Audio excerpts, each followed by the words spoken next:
Bonjour et bienvenue sur le support de cours de Cross-Border Training sur le SEO. Alors qu'est-ce que le SEO? Le SEO, c'est le référencement, le positionnement sur les moteurs de recherche comme Google, Yahoo, Bing, Baidu. Alors il n'y a qu'une seule règle à retenir aujourd'hui en termes de référencement naturel. C'est il faut être le plus naturel possible.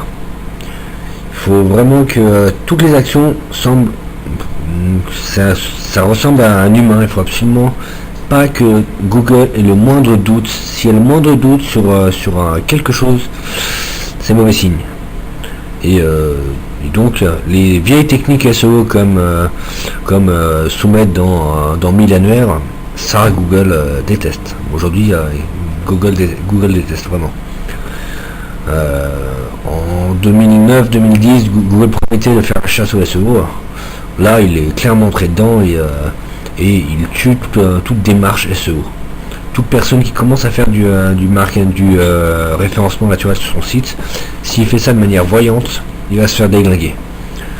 Donc, le SEO marche toujours, mais il faut faire ça de manière à ce que ça ne se voit pas. Il faut que Google ait l'impression que c'est vraiment naturel. C'est vraiment des vrais gens qui ont fait des vrais liens parce qu'ils ont aimé le produit, mais que qu'il n'ait aucun doute sur l'authenticité des liens, l'authenticité de l'optimisation. Alors, avant de vous expliquer comment positionner sur un mot-clé, comment optimiser votre site, comment positionner sur un mot-clé, voyons voir comment choisir un mot-clé. Il faut d'abord savoir quelles sont les mots-clés qui sont intéressants. Il y a une chose qui est intéressante, de s'attaquer à la long chain, on appelle ça, c'est le gros mot-clé principal où tous les concurrents essaient de. Donc, comment trouver quels sont les mots-clés qui attirent les gens? Alors déjà, il y a AdWords Keyword Planner, qui est la version officielle de Google, qui est là pour AdWords. Vous les mots-clés. Je vous dis tout de suite, si vous basez uniquement sur un Keyword Planner, vous allez vous planter. Pourquoi? Parce que AdWords Keyword est l'outil Google, et Google a dit clairement je vais killer les SEO. C'est peut-être les références. Et donc, il ne donne plus de mots-clés AdWords. Il ne donne plus que les très très gros mots-clés. Une visiteur, il donne très gros trafic. Et tous les petits mots-clés, ils nous drainent en agglomérat pour donner un mot-clé. Ce qui fait que si vous voulez vous baser sur, vous allez en avoir, vraiment les petits, vous ne les aurez pas. Il va vous les cacher, il a arrêté de donner les mots-clés. Il donne toutes les traits. C'est quand même un bon outil qui va donner des estimations. Et il ne faut pas vous baser les Français. Alors avant de commencer à vous expliquer comment vous positionner sur un mot-clé, comment arriver en haut des moteurs de recherche sur tel ou tel mot-clé, voyons voir quel mot-clé faut-il viser. On ne peut pas partir toutes les azimuts sur tous les mots-clés. Il y a des mots-clés qui sont plus intéressants que d'autres. Donc quel mot-clé choisir? Traditionnellement, en 2001, en fait, ça a commencé en 2001, Google a lancé l'outil AdWords Keywords, qui était l'outil d'analyse de mots-clés de trafic sur Google, pour permettre aux gens qui achètent des mots-clés sur Google de savoir les mots-clés en fait. Et donc de pouvoir mettre des enchères sur différents mots-clés. C'est très bien, sauf que dans les années 2010-2011, AdWords a commencé à retirer petit à petit ces mots-clés. Et aujourd'hui, il ne donne quasiment plus aucun mot-clé dans AdWords, qui ne s'appelle plus AdWords Keyword, mais Keyword Planner. Dans Keyword Planner, Google ne donne presque plus aucun mot-clé. Il donne encore des mots-clés, bien sûr, mais il donne que les grandes thématiques. Donc avec les grandes thématiques, c'est bien, mais vous ne connaissez pas les petits mots-clés qui pourraient vous attirer du monde. Google préfère les garder pour eux pour deux raisons. D'abord parce que il a juré de faire la peau aux référenceurs, et c'était un outil indispensable pour le référenceur, savoir quel mot-clé. Donc en retirant la majorité des mots-clés, ça sabre le travail des référenceurs, donc les référenceurs ne peuvent plus travailler. Donc c'est déjà un premier point.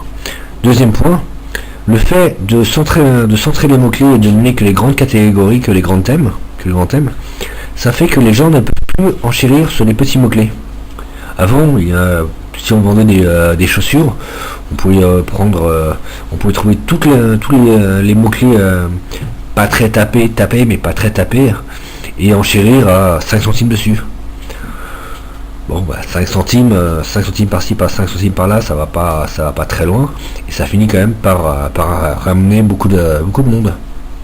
Bien, Google dit non, faut arrêter ça, parce qu'ils veulent pas être payés 5 centimes, ils veulent les payer 2 euros, 3 euros par clic.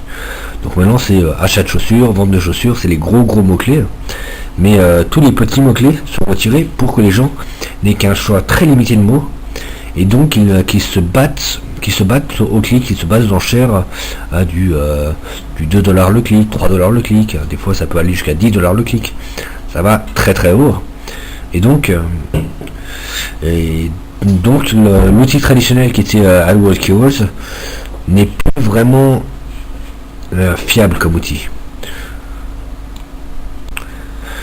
J'ai oublié de dire que AdWords Keywords est un outil gratuit, bien entendu. Donc vous pouvez l'utiliser. L'avantage quand même d'AdWords Keywords est que c'est un outil gratuit et que c'est un outil multilangue, multi-pays. Donc vous pouvez travailler sur AdWords Keywords dans n'importe quelle langue et partout sur Terre. Typiquement, le mois dernier, j'avais un client qui vendait des machines pour faire des semelles de chaussures sportives. Donc en anglais, c'est Sport Shoe Sole Machine. Et typiquement, si on recherche ce mot-clé-là, qui est un mot-clé très spécifique, mais qui est un mot-clé quand même recherché, il y a des en Chine, tous les fabricants de chaussures ont besoin de ce genre de machine. Donc il y a quand même de la demande. Eh bien, quand on regarde sur AdWords Keywords, Google vous dit que il n'y a rien. Il n'y a strictement rien pour lui. Et il vous met dans une catégorie qui est une catégorie bâtarde, avec une catégorie bâtarde de machines pour chaussures, qui est à 1,87€. Donc le peu de mots-clés tapés ne nous intéresse pas. Là, serait typiquement un mot-clé qui rapporterait 5 centimes. Si il n'y a personne dessus, il rapporterait 5 centimes. Mais comme ils ont tout regroupé entre eux, ils ont regroupé tous les produits, toutes les machines, tous les matériels pour chaussures, tout le matériel comme ça, pour qu'il y ait suffisamment de gens à enchérir, ce qui fait qu'au final, l'enchère pour chacun de ces mots-clés-là va à 1,87€. C'est nettement plus rentable d'être payé 1,87€ que 0,5 centimes. Donc Google, c'est typiquement un exemple où on voit que Google ne donne plus du tout les statistiques, ne donne plus aucune statistique. Donc Google c'est bien, mais faut pas s'arrêter à AdWords Keywords pour avoir les statistiques pour le référencement. Alors, un autre outil qui n'appartient pas à Google, mais qui donne des bonnes statistiques, c'est SEO Profiler. Pourquoi SEO Profiler? Pourquoi moi j'aime bien SEO Profiler? C'est parce qu'il est multilingue.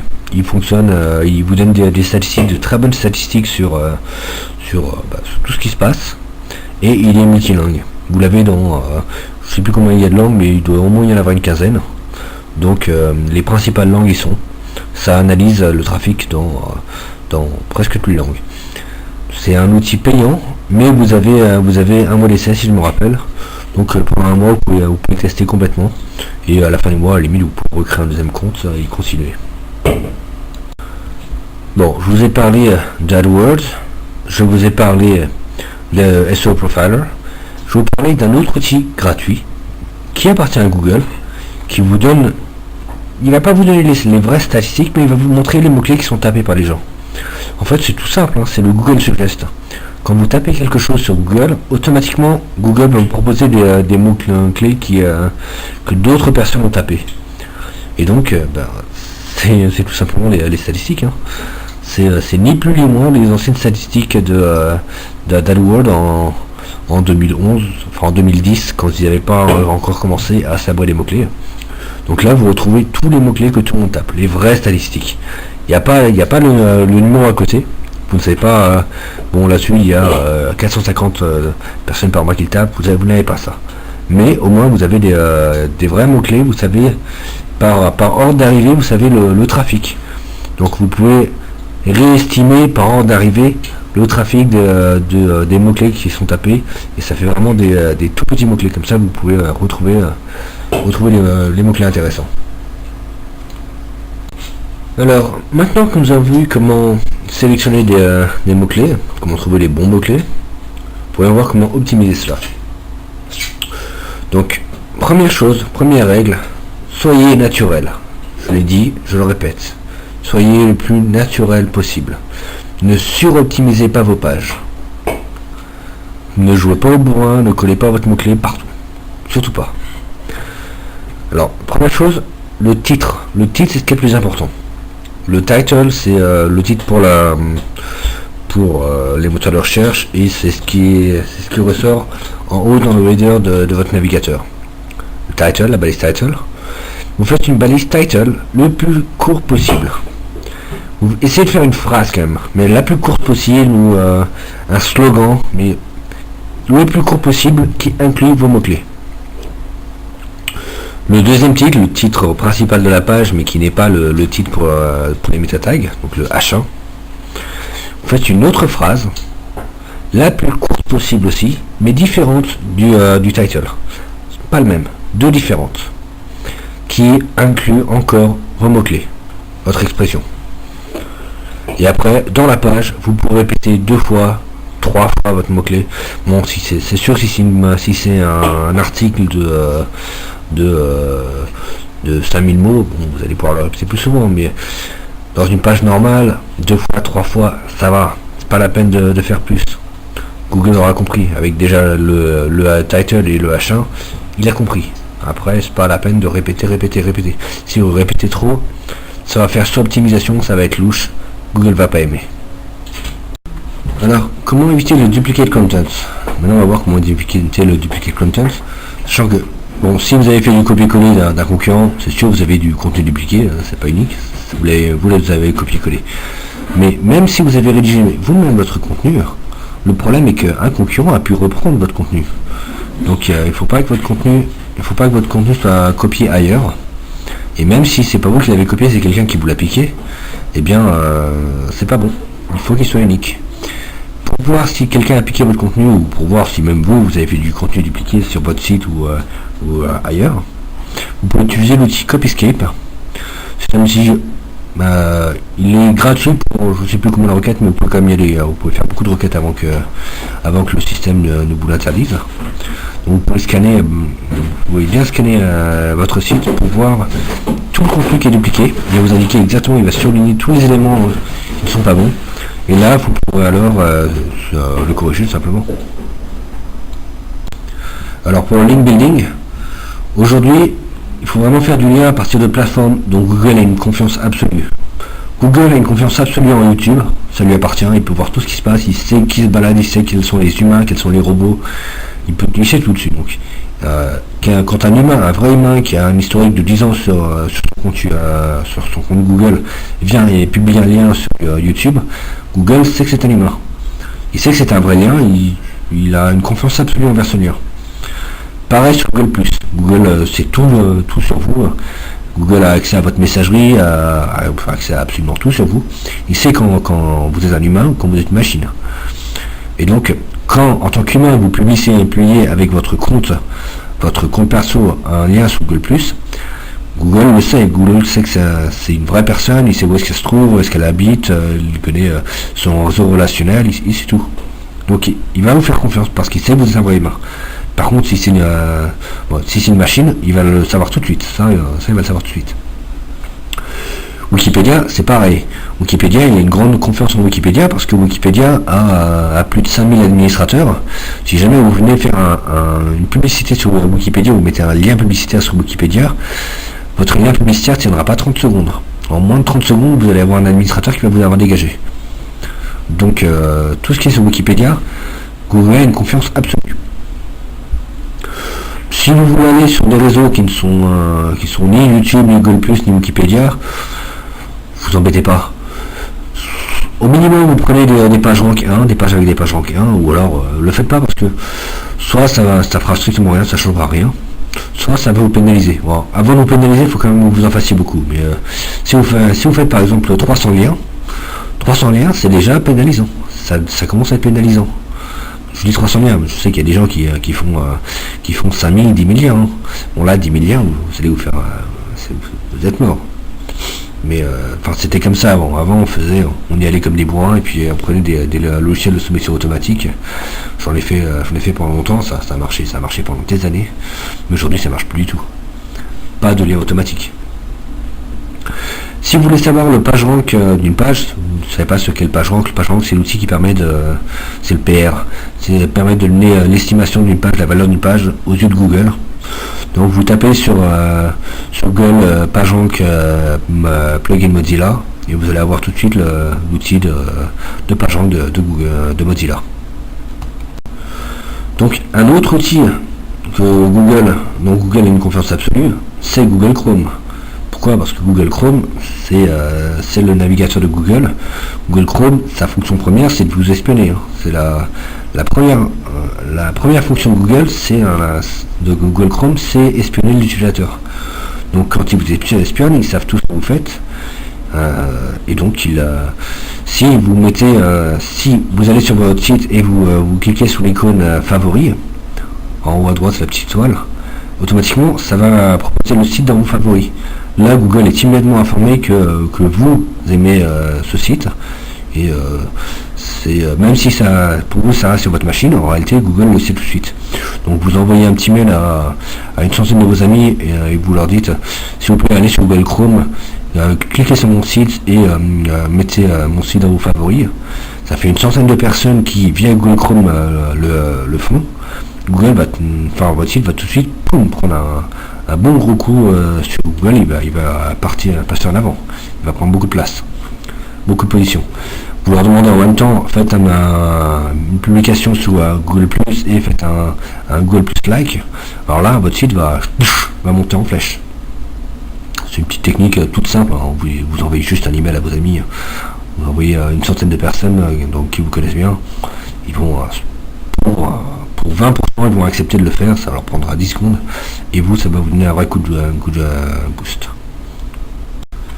Alors, bien entendu, il y a une stratégie que tout le monde devrait appliquer, que vraiment tout le monde, et que personne n'applique. C'est con, mais tout le monde devrait le faire, personne ne le fait. Pourquoi? Parce que c'est chiant, mais il faudrait le faire.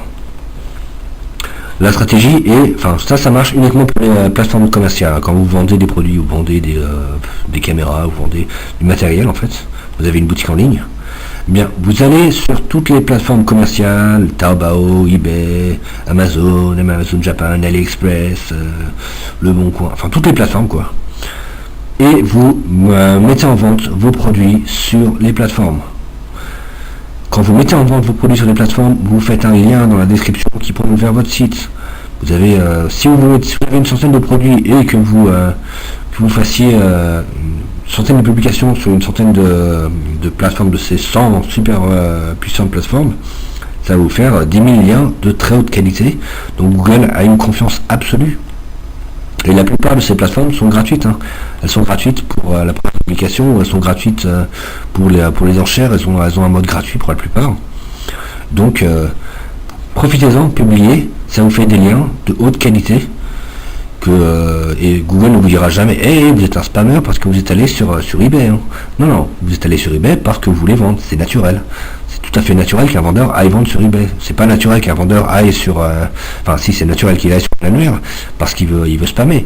Mais Google sait qu'il va sur un annuaire pour spammer, donc il va le dégager. Par contre, quand quelqu'un vient sur eBay pour vendre, c'est pas pour spammer, c'est pour vendre. Profitez-en pour faire un lien, Google va l'adorer. Alors maintenant, nous allons voir comment faire du contenu illimité dans n'importe quelle langue. Internet, ce qui compte, c'est le contenu. Hein. Google comprend le contenu. Google ne comprend pas les images, ne comprend pas les vidéos, il comprend le contenu. Donc ce qu'il faut, c'est du contenu. Donc on va voir comment créer du contenu dans n'importe quelle langue en illimité, sur n'importe quelle thématique. Donc pour cela il faut du content spinning. Du content spinning, je ne sais pas si vous avez déjà entendu parler de ça. C'est typiquement là on a Hello LED88 provides some good LED solution. Go on www.led88.com. C'est une phrase pour une présentation. Ben, cette phrase, on va la écrire de manière différente un certain nombre de fois. Alors ici nous avons la même phrase que nous avons mis en content spinning, en aléatorisé. Donc le hello, ça a été, on peut remplacer hello par hi, on peut remplacer par good morning ou par rien du tout. On n'est pas poli, on dit rien, c'est pas grave, hein. C'est pas dramatique sur internet. Donc hello, hi, good morning, LED88, we our company LED88.com. Pourquoi 88? Pourquoi 88? Parce que en Chine le 8 représente la fortune, donc ils mettent des 88 partout, des 8888, ils adorent ça les Chinois. Donc, comme c'est pour comme le centre de formation à l'origine et pour les Chinois, eh bien on a pris LED88 qui est typiquement un nom chinois. Donc hello, hi, good morning, LED88, we our company LED88.com has sell, propose, offer, provide, some ou run it, c'est pas grave, excellent, good, very good, LED on peut pas trop le remplacer, product, lamp, solution, go, visit. Donc, là nous avons une petite matrice très simple pour régénérer cette phrase de manière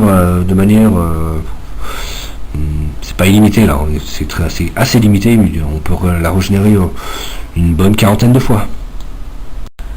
Alors si vous avez des notions de SEO, de référencement, normalement quand je vous parle de content spinning, ça devrait vous faire hurler. Du content spinning, mais il est fou, c'est vachement dangereux. Oui, le content spinning, c'est dangereux. Oui, on est d'accord, le content spinning, si on fait ça de manière stupide, c'est très dangereux. Si on fait ça de manière, si on fait du content spinning propre, multiniveau, avec 6 niveaux imbriqués, c'est tellement imbriqué qu'on peut générer 1 million de fois le texte, le texte ne se ressemblera pas. Si on fait vraiment du bon contenu spiné très profond, c'est pas dangereux parce que c'est impossible. Ça sera totalement impossible à Google de le repérer. Donc oui, c'est dangereux si on fait du contenu de très mauvaise qualité. Si on fait du contenu de très bonne qualité, c'est bon, on peut l'utiliser, il n'y a aucun risque. Alors quelles sont les règles pour faire du contenu spiné de bonne qualité, enfin de très bonne qualité et ne jamais se faire bannir? Il y a 2 règles. D'abord, il faut vraiment avoir un contenu spiné d'une qualité exemplaire, parfaite, multiniveau. Multiniveau, ça veut dire du spin imbriqué de 5 niveaux, 6 niveaux. Alors là, ça commence à être du très lourd. 6 niveaux d'imbrication dans les phrases.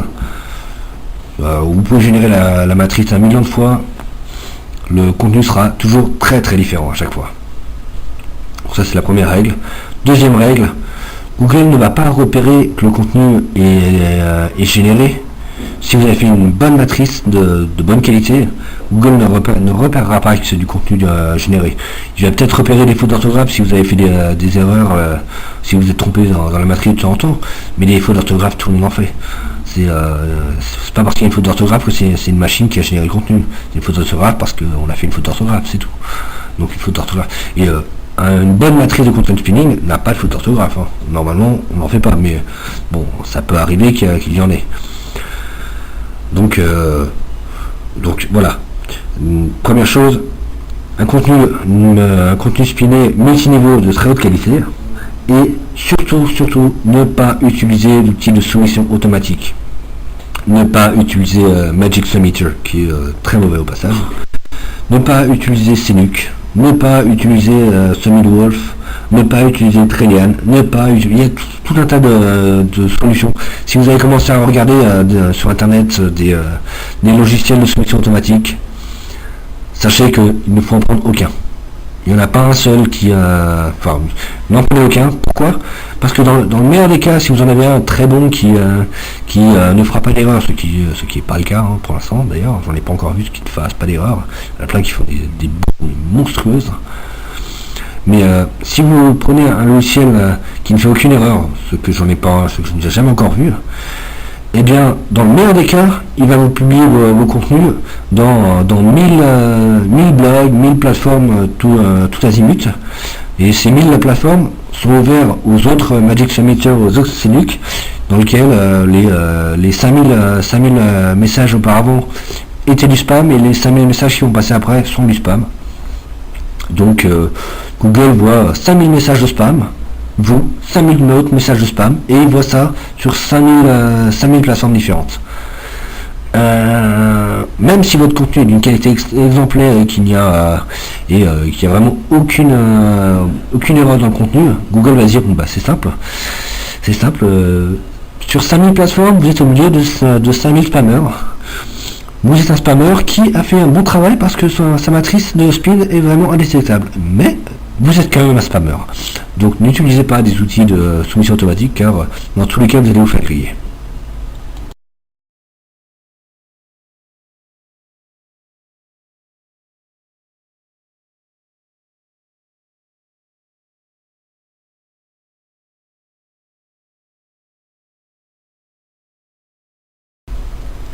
Alors, comme je disais, je parlais de la petite matrice Hello LD88, Awesome Excellent.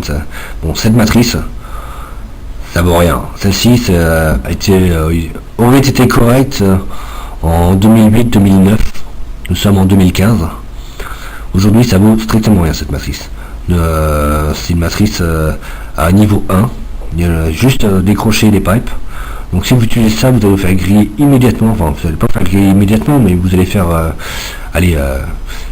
15 publications. Après 15 publications, Google va se rendre compte que c'est la même chose. Donc ça passera pas. Donc une matrice de niveau 1, ne faites pas ça, vous allez vous faire griller.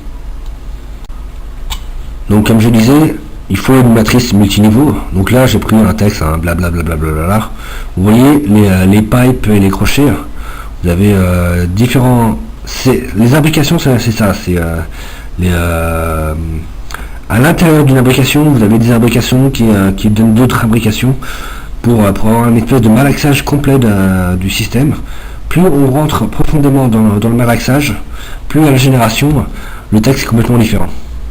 Donc c'est bien ça. Je vais vous donner un meilleur exemple après, mais ça vous voyez en quelques lignes comment ça fonctionne. Alors, pour une matrice de niveau 3 par exemple, si on prend 3 niveaux imbriqués, tous imbriqués partout parfaitement de manière homogène, avec une centaine de mots qui ont chacun 3 synonymes au moins, et bien là, la combinaison possible de contenu est de 1 puissance 1,3 puissance fois 10 puissance 143, que ça fait 143 zéros. C'est immense quoi. Donc plus vous descendez en niveau et plus vous avez plus c'est techniquement impossible à Google de repérer que c'est du contenu généré. Bon, je parle de 3 puissance 3. Faut aller en réalité on fait plus des niveaux 5, des niveaux 6. Parce que le niveau 3, on va pas les faire parfaitement. Il y aura des morceaux qui vont pas être totalement imbriqués au niveau 2 déjà. Enfin, si niveau 2, ils vont tous l'être au moins, mais niveau 3, l'imbrication ne sera pas totalement homogène. Donc c'est pour ça qu'il faut faire du niveau 6 pour contrecarrer le fait que certains passages ne soient pas totalement parfaitement homogènes au niveau de l'imbrication des niveaux. Ce qui fait que dans l'ensemble, la génération, vous pouvez générer plusieurs centaines de milliards de contenus sans que vous ayez des paragraphes qui se ressemblent. Donc il faut absolument faire des niveaux imbriqués très profonds pour vraiment avoir un système totalement indétectable par Google. Alors là par exemple c'est une matrice qui a été faite pour une assurance en ligne, une health insurance en ligne. La matrice de content, enfin la matrice de contenu, fait 36 pages Word. Elle est longue de 36 pages Word la matrice. C'est juste la matrice. Hein. Et ces 36 pages Word qui sont imbriquées dans tous les sens génèrent au final une demi-page de contenu. C'est pour vous dire qu'à partir de 36 pages, on génère une demi-page qui, elle, là c'est de l'anglais, elle est en anglais parfait, qui se lit, quand un anglais le lit, il a l'impression que c'est un humain, c'est un anglais qui l'a rédigé, quoi. Alors qu'en fait, le contenu est mal axé dans tous les sens, bah non, c'est juste un algorithme qui l'a généré. Alors, comment générer ce genre de matrice? Comment réussir à créer une matrice multiniveau de content spinning dans n'importe quelle langue, peu importe que vous parliez la langue ou pas. Bien. Là, je vais vous expliquer ça en 9 étapes. Je vous explique ça, juste le cheminement, sans rentrer dans le détail. Vous allez avoir un slide après, pour chaque étape, pour vous expliquer comment ça fonctionne. Donc la première étape est de préparer une matrice, non pas une matrice, un contenu de 12 paragraphes en anglais, qui présente vos produits, votre secteur d'activité, enfin qui vous présente en fait. 12 paragraphes différents en anglais qui vous présentent. Si jamais vous ne savez, si jamais vous n'êtes pas capable d'écrire en anglais, si vous ne savez pas écrire en anglais, vous ne comprenez pas l'anglais, ce n'est pas grave. Vous le faites en français, il y aura juste une étape intermédiaire, vous le faites en français et vous demandez à Mechanical Turk de traduire du français à l'anglais. Vous allez avoir un français qui parle anglais qui va vous le faire, ça vous coûtera 5 € maximum. Et c'est bon, ça marchera. Ou alors plus simple, vous vous emmerdez même pas à faire du contenu en anglais, hein. Vous copiez-collez du contenu, bon, je vous expliquerai en détail comment le faire dans le prochain slide. Passons à l'étape 2. Donc, première étape, vous préparez un contenu de 12 paragraphes en anglais. Une fois que vous avez ce contenu, vous allez autoriser vous-même les paragraphes entre eux. Vous faites déjà une espèce de bouillasse de contenu entre paragraphes. Je vais rentrer dans le détail dans de l'étape 2 dans un slide spécifique. Mais le principe est d'avoir une espèce de bouillasse de paragraphes en anglais qui quand on génère le contenu, donne un contenu en anglais parfait. Mais on n'a pas commencé à mettre du content spinning, on n'a pas commencé à aléatoriser mot à mot. C'est uniquement les phrases.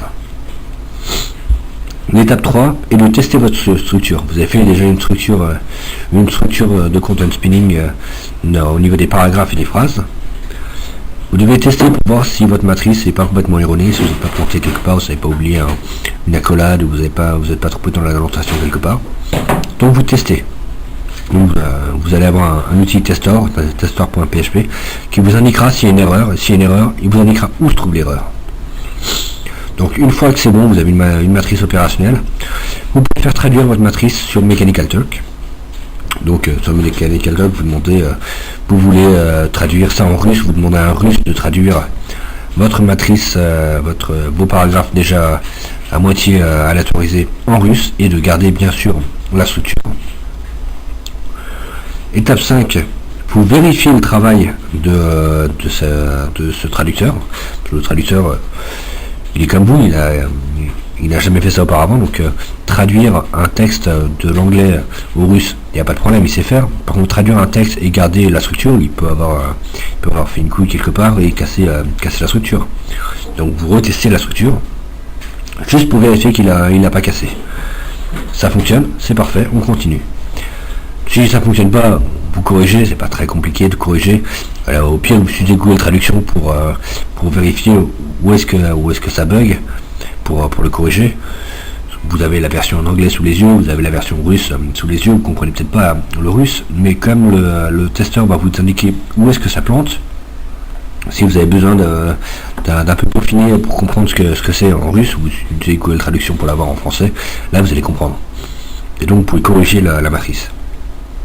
L'étape suivante est, maintenant que vous avez une matrice de paragraphes et de phrases traduites en russe, vous redemandez à un utilisateur Mechanical Turk russe d'aléatoriser mot à mot, d'aller synonyme par synonyme, mot à mot, donner un synonyme avec les accolades, les crochets, pour spinner en profondeur chaque mot. Et là, vous allez avoir normalement, s'il a fait ça bien, vous allez avoir une matrice opérationnelle qui peut être utilisée. Bon, Vérifiez quand même son travail. Il peut avoir fait une erreur, même plusieurs erreurs, il aura peut-être fait 3-4 erreurs. C'est pas grave. Testez avec Testor. S'il a fait 3 erreurs, Testor va vous indiquer il y a 3 erreurs, une se trouve ici, une se trouve ici, une se trouve ici. Plus qu'à corriger. Donc vous corrigez ces erreurs. Et une fois que c'est corrigé, vous avez une matrice qui fonctionne, qui est opérationnelle, qui peut générer du contenu de manière illimitée. Bien là, vous utilisez cette matrice pour générer entre 10 et 50 pages que vous allez mettre sur votre site. Vous publiez ça directement sur votre site. 50 pages de contenu en russe qui parlent de votre activité, qui sont optimisés sur différents mots-clés. Ça va tout de suite donner du poids à votre site dans la langue. Google va tout de suite dire, c'est quand même, ils ont quand même rédigé 50 pages qui traitent de la thématique. C'est pas les petits joueurs, c'est pas les débutants. Donc vous allez déjà être beaucoup plus costaud sur Google pour cette langue.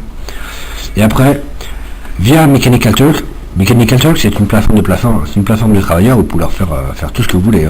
Vous leur faites traduire, vous leur faites ajouter des accolades, vous pouvez leur faire publier des articles une fois par jour. Vous leur dites, bon, je veux que tu ailles publier une fois par jour un contenu généré sur Google+. Et je veux également que tu ailles le publier sur Blogspot. Blogspot, c'est le réseau de blog de Google. Et je veux également que tu ailles le publier sur YouTube si vous y associez une vidéo, par exemple. Donc là, vous allez avoir des vrais utilisateurs, des vrais humains qui sont, vous les payez ces gens-là. Et vous allez les payer pas grand-chose. Vous avez des vrais humains qui vont aller sur Google+, sur Blogspot, sur YouTube, publier votre contenu, mettre de vrais liens, mettre des liens qui pointent vers vous, et Google voit tout de suite que c'est un vrai humain. C'est pas une machine. Google, c'est pas compliqué pour Google de savoir si c'est une machine ou un humain. S'il connaît la personne, si la personne est loguée et a ouvert son compte en 2003 et qu'il a publié une photo de sa copine et ses 3 enfants, bon, c'est un humain. Il s'est connecté 800 fois, plutôt 8000 fois depuis le début. C'est un humain, il n'y a aucun doute. Donc Google sait que c'est un humain qui publie ça. Il sait pas qu'on l'a payé, il sait pas qu'il est payé, mais il sait qu'il le publie. Donc Google va considérer que c'est un vrai humain qui considère le site comme très bien, et donc il va le pousser à fond. Vous faites ça sur une centaine de personnes, d'employés de Mechanical Turk, et là vous allez avoir une centaine de personnes qui vont vous dire, putain j'adore, il est extra ce site, ils vont blablater sur leur YouTube et leur Google+. Là Google va dire, vraiment ce site est extraordinaire, et là il va vous pousser. Surtout si vous faites ça. Si vous faites ça tout d'un coup, ça va être violent, mais si vous faites ça progressivement, vous leur dites, parce que sur Mechanical Turk, vous pouvez tout à fait paramétrer le système pour que les publications arrivent de manière différée, pas tout en même temps. Donc si petit à petit vous avez 3-4 utilisateurs par jour qui viennent dire, ils sont vraiment extraordinaires, des vrais humains que Google connaît depuis leur tendre enfance, Google va leur faire confiance, Google va vous monter le site en flèche. Alors, comment rédiger vos 12 paragraphes en anglais? Bien, c'est très simple. Bon, déjà, la façon la plus simple est de prendre ce que vos concurrents ont écrit. Vous emmerdez pas, vous faites du copier-coller pur et simple de ce que vos concurrents ont écrit. De toute manière, ça va être mal axé. Ça va être tellement mal axé dans tous les sens que de toute façon, même si vous prenez 10 pages générées à partir de leur contenu, vous leur mettez sous les yeux, vous leur dites trouvez la différence, ils verront même pas que c'est la même chose, que ça vient de leur contenu. Donc vous pouvez pas vous emmerder et faire un simple copier-coller de vos concurrents. Moi, c'est ce que je fais systématiquement, ça marche très bien.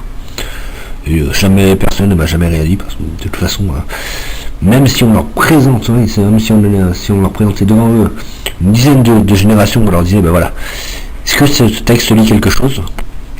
Ils verront rien du tout.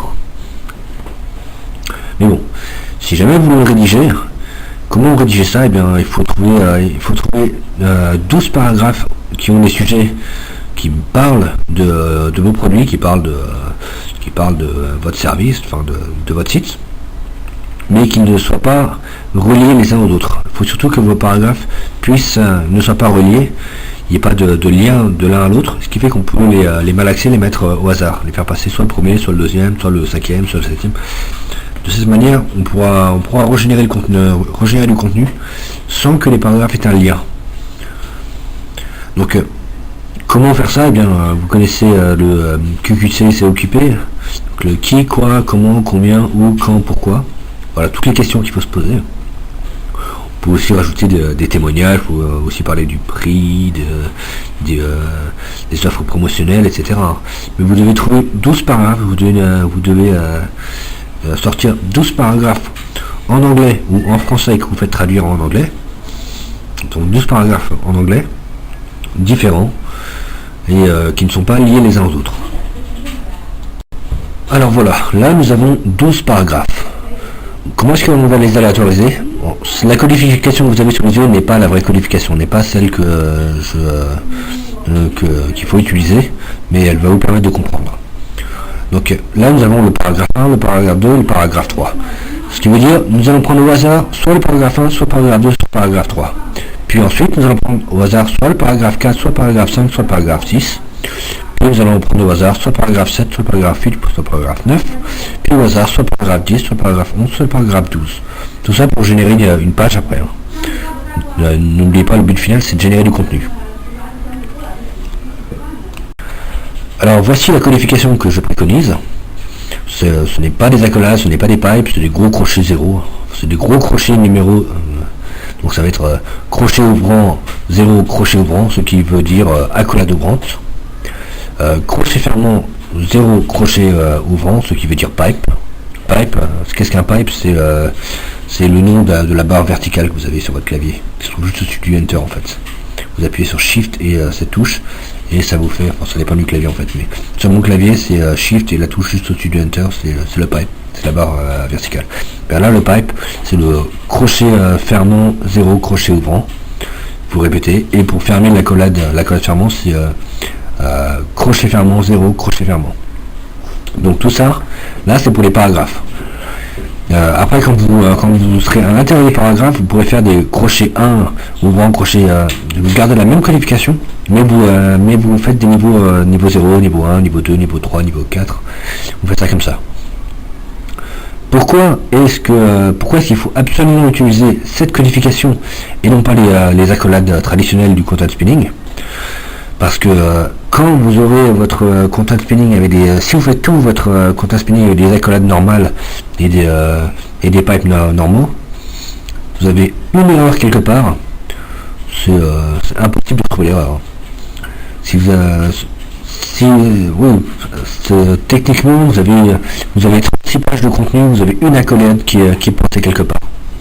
Allez la retrouver. Bonne chance, impossible. Alors que là, avec des gros crochets 0, vous pouvez pas confondre un gros crochet ouvrant, 0 crochet ouvrant, avec un pipe.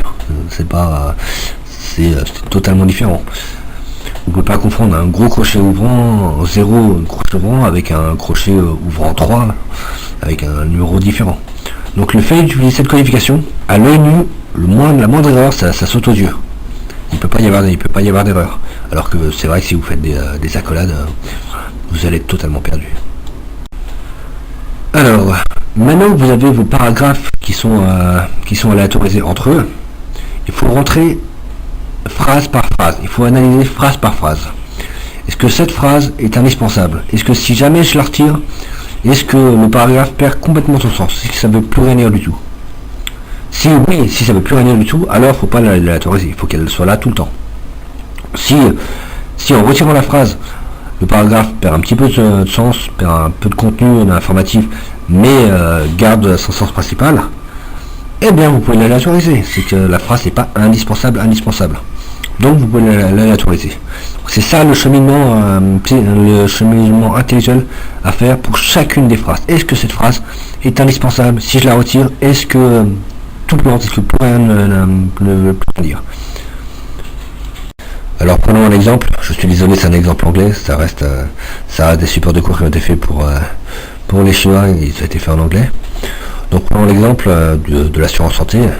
An individual health insurance plan guarantees that you will have access to the best medical treatment option available without having to worry about the cost, no matter where in the world you are. Plans are entirely customizable, meaning they can be tailored to suit your personal needs. Choose between hundreds of plans from the best insurance worldwide through healthinsurance.com. Donc pour cette phrase, nous voyons ensuite que la première phrase de Universal Health Insurance jusqu'à The World You Are, la première phrase, si on la retire, le paragraphe ne veut pas plus rien dire, il a toujours un sens. Plan or entirely customizable, s'il y a un titre par avant, les plans sont personnalisables, ce qui veut dire que en perdant la première phrase, c'est pas dramatique. On perd un peu d'information, on ne perd pas le sens complet du paragraphe. Donc on peut l'autoriser. D'où les crochets ouvrants 1, les crochets fermant 1, crochet ouvrant et crochet fermant 1. Donc toute la première phrase a été mise en aléatoire, elle peut dégager, c'est pas dramatique. À l'intérieur même de cette phrase, on voit qu'il y a des sous-morceaux without having to worry about the cost. À la limite, sans se soucier du prix, cette partie, vous avez des assurances qui vous permettent de vous assurer, quoi. Bah oui. Mais vous n'avez pas besoin de vous soucier du prix du traitement. Voilà. Ce morceau de phrase, c'est pas indispensable non plus. Donc on fait des crochets, de simples crochets parce qu'on n'ira pas plus bas en fait. Quand c'est le niveau plus bas, on fait des simples crochets. Donc without having to worry about the cost, ça on met en aléatoire. Donc ce sera affiché ou pas, c'est pas dramatique. No matter where in the world you are. Ça aussi, on n'a pas besoin de se soucier du prix. Peu importe l'endroit où vous vous trouvez. Peu importe l'endroit où vous vous trouvez, c'est pas non plus indispensable comme morceau de la phrase. Si vous le retirez, ça garde un sens logique, ça veut encore dire quelque chose. Donc on peut l'autoriser. Donc on autorise la deuxième phrase aussi, enfin le deuxième morceau de la phrase. Donc là vous avez une phrase avec deux imbrications. Donc là vous êtes déjà du niveau 3 en fait. Vous êtes dans les matrices du niveau 3. Enfin, quand je dis niveau 3, c'est parce que là vous voyez que deux imbrications, mais vous êtes déjà normalement dans un paragraphe qui lui est imbriqué. Donc c'est du niveau 3. Sachant que plus tard on va attaquer mot à mot, donc ça va être du niveau 4. Donc là, on est déjà parti sur une matrice de niveau 4. C'est déjà pas mal. Et pour les deux phrases suivantes, c'est pareil. Les deux phrases suivantes, est-ce qu'elles sont indispensables? Plans are entirely customizable, meaning they can be tailored to suit your personal needs. Si vous la dites, ou que vous la disiez ou que vous la disiez pas, le paragraphe garde son sens, cette phrase ne casse pas le sens de la première, ni le sens de la deuxième. Donc, ni le sens de la troisième. Donc, vous pouvez l'autoriser, c'est pas grave. Et la dernière, choose between hundreds of plans from the best health insurance worldwide through healthinsurance.com. Encore une fois, si vous retirez cette phrase, les deux phrases auparavant ne perdent pas complètement leur sens. Donc vous pouvez l'autoriser, il n'y a pas de souci. Alors maintenant, nous sommes à l'étape 3. L'étape 3 est de tester votre matrice. Pour tester votre matrice, je vous invite à aller sur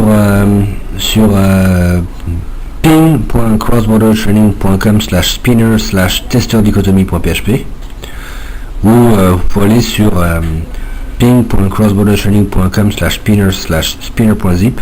Là vous allez voir tous les scripts relatifs au content spinning, comment faire du content spinning, le testeur, le générateur, et donc voilà, vous pouvez le tester sur ces scripts, votre matrice.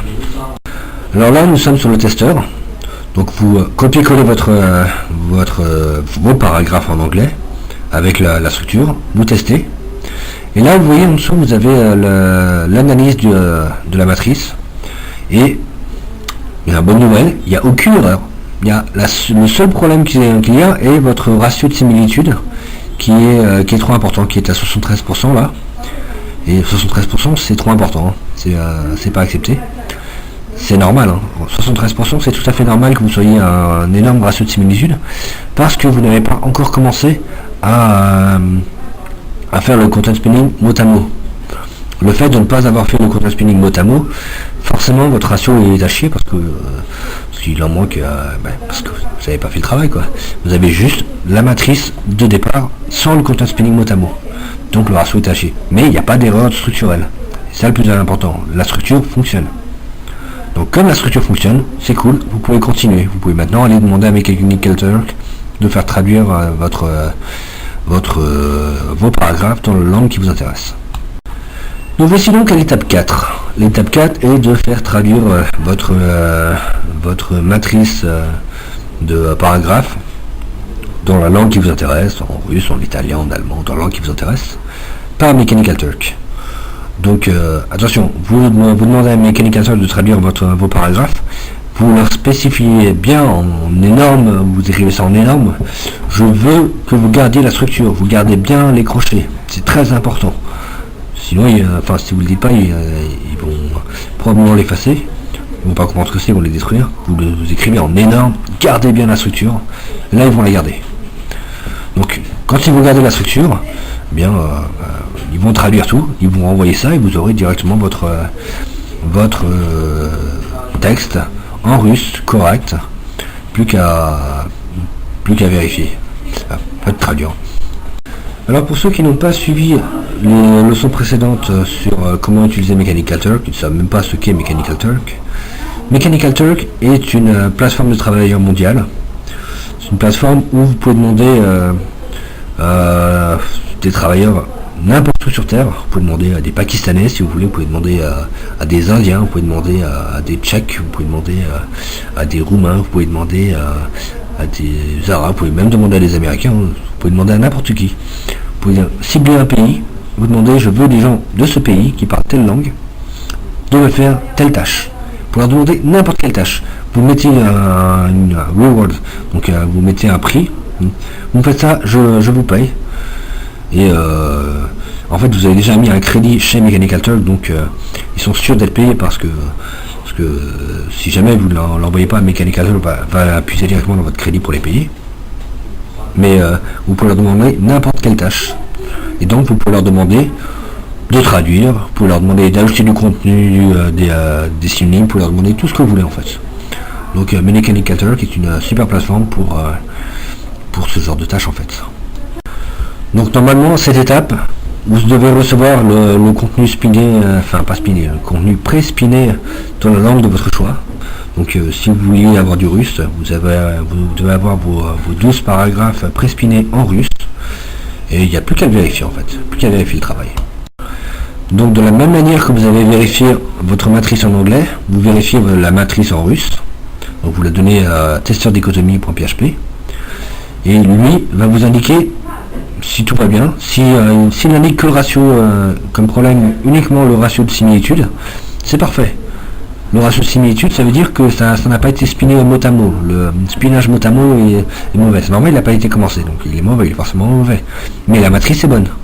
La structure de la matrice est bonne. Donc on peut continuer. Si jamais vous indiquez des problèmes de crochet, là ce serait plus inquiétant. Mais c'est pas le cas, donc il n'y a pas de souci, vous pouvez continuer. Enfin, je disais, si jamais vous indiquez une erreur dans la structure de crochet, alors ce cas-là, vous corrigez. L'outil va vous indiquer exactement l'endroit où se trouve le bug. Il va dire, cette phrase-là, il y a une erreur, il vous indique la phrase exacte. Ça va vous sauter aux yeux normalement.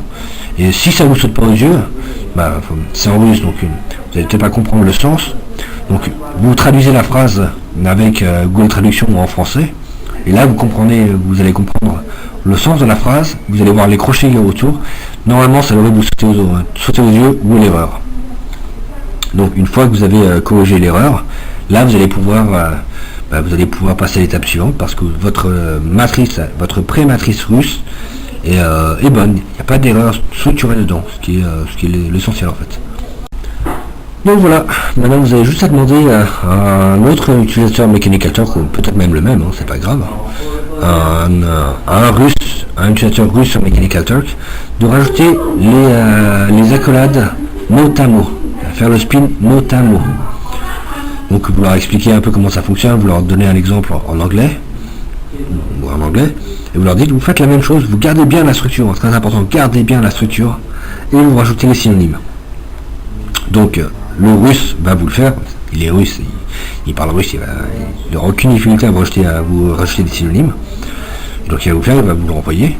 Et donc typiquement, voilà, le genre de travail, ça c'est le travail que m'avait fait un russe, sur Mechanical Turk. Donc là j'ai ma matrice de spin. Vous reconnaissez les crochets zéro, les simples crochets, le spin mot à mot. Voici une matrice en russe que m'a fait un travailleur de Mechanical Turk. C'est typiquement ce qu'il faut en fait. Alors maintenant que vous avez votre matrice de spin en russe multi-niveau, il faut la tester. Donc encore une fois, vous passez sur testeur-dichotomie.php et donc là, eh bien, vous testez.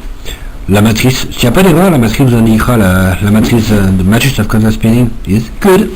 Elle est bonne, ça fonctionne, il n'y a pas de souci. Vous pouvez l'utiliser de manière illimitée partout. Le contenu ne sera jamais dupliqué. Vous l'utilisez des millions de fois, il n'y a pas de souci. Si vous avez des problèmes de ratio de similitude, c'est-à-dire qu'il n'a pas été assez spiné. En général, quand quelqu'un est passé dessus, allez, niveau 4, il ne devrait y avoir aucun souci pour passer ça. Par contre, si jamais l'utilisateur de Mechanical Turk n'a pas complètement autorisé une phrase entière, il a oublié. Là, la matrice va vous dire attention, cette phrase là, il y a 6 mots consécutifs qui n'ont pas été spinés, c'est pas bon. Bien, soit vous lui demandez de le refaire, soit vous supprimez la phrase, tout simplement. Alors maintenant que vous avez une matrice opérationnelle, vous n'avez plus qu'à générer. Vous pouvez générer autant de contenu que vous voulez. Donc pour cela, vous allez sur, vous allez utiliser le fichier tester.php qui se trouvait dans le spinner.zip.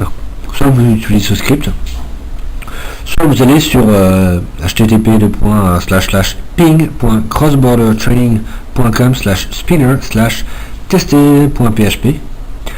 Vous mettez votre contenu. Vous pouvez utiliser les variables host dans votre contenu et area par exemple pour automatiquement remplacer quand vous utilisez le contenu pour différentes villes ou pour différents pays. Vous pouvez mettre des variables et le système va automatiquement remplacer area par Beijing, par Paris, par la ville que vous aurez écrit. Donc vous n'avez pas besoin de vous taper le contenu à chaque fois. Si vous avez une matrice de contenu avec des variables comme la zone ou comme le nom de domaine, vous n'aurez plus qu'à le taper et vous régénérez automatiquement une matrice avec votre contenu, avec ça dedans. C'est pas plus simple.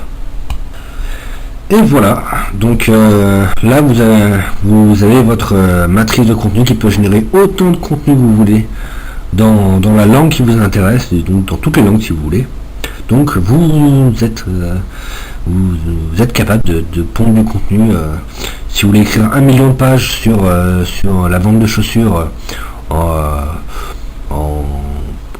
tchèque, c'est facile, vous savez le faire maintenant. Bon, maintenant que vous avez votre générateur de contenu qui peut écrire autant de contenu que vous voulez, première chose, vous allez écrire un peu de contenu sur votre site. Donc vous générez entre 10 et 50 pages. 10 c'est le minimum, 50 c'est le maximum, vous choisissez après. Vous en générez, vous allez en générer 30 par exemple, que vous publiez sur votre site.